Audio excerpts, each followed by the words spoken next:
Someone should tell that woman who used to be on Saturday Night Live, you know the one I'm talking about, the bigger woman, tall, kind of odd, which all typically works on SNL. It's normally a good thing, but this woman always lacked one very basic skill. You need to be a comedian. She is not funny.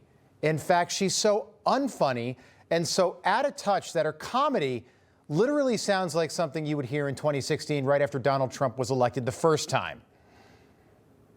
It's not that they're corrupt, although they are. It's not that they're evil, although they are. It's not that they're women-hating, racist, unqualified heads who couldn't run a Dunkin' Donuts without burning it down. No, my problem is these people are mother. I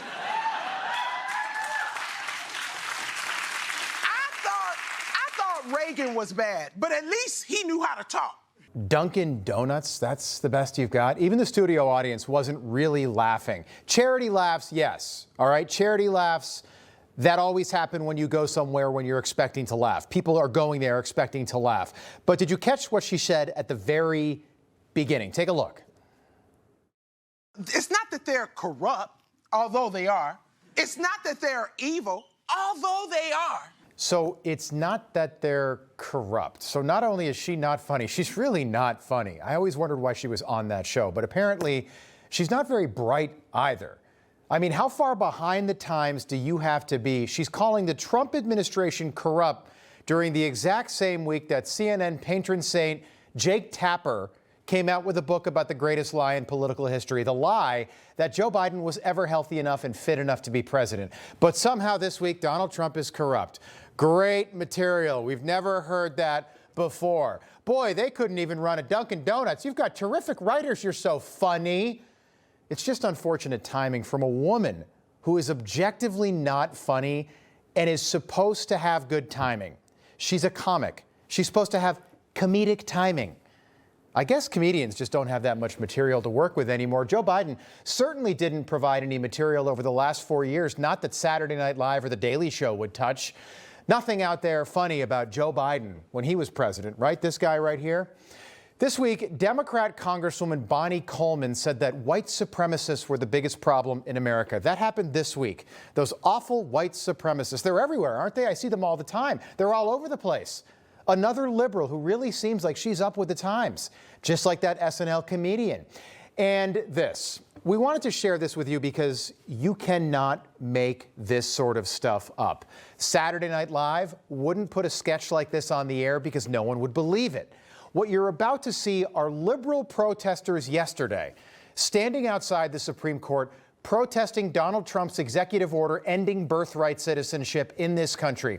Now tell me when you're watching if you notice something sort of ironic going on here.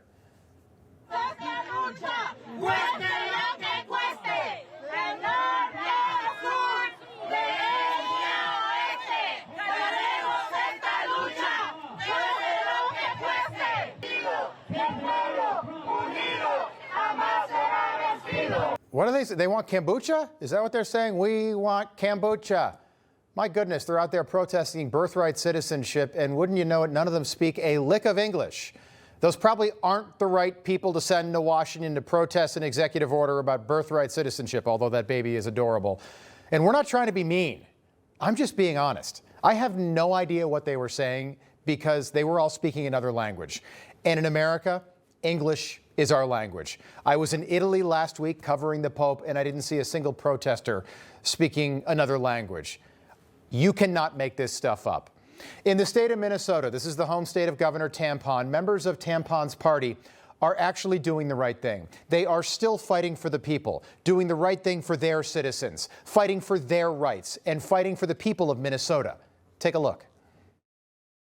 I want to just put an exclamation point on what you just heard, and that was that we had negotiations with a party who does not care about the well-being of people, with a party who was willing to throw the entire state of Minnesota in disarray, to shut down the government, and in return for not doing that, they wanted to take away health care from 20,000 people. That was their priority.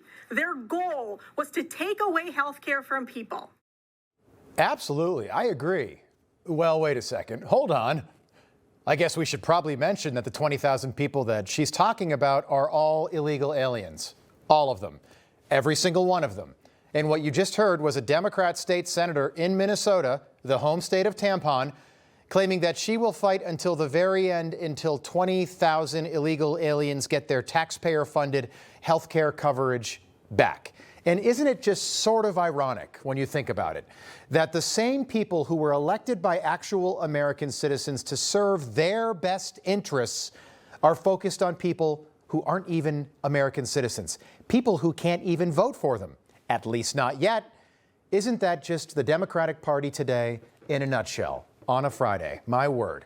Donald Trump was impeached twice during his first term, and it was such a big deal then. From a news perspective, if Republicans somehow lose the House in 2026 and Democrats take over, it is very likely that Democrats will try to impeach Donald Trump for a third time, something that some Democrats are already preparing for.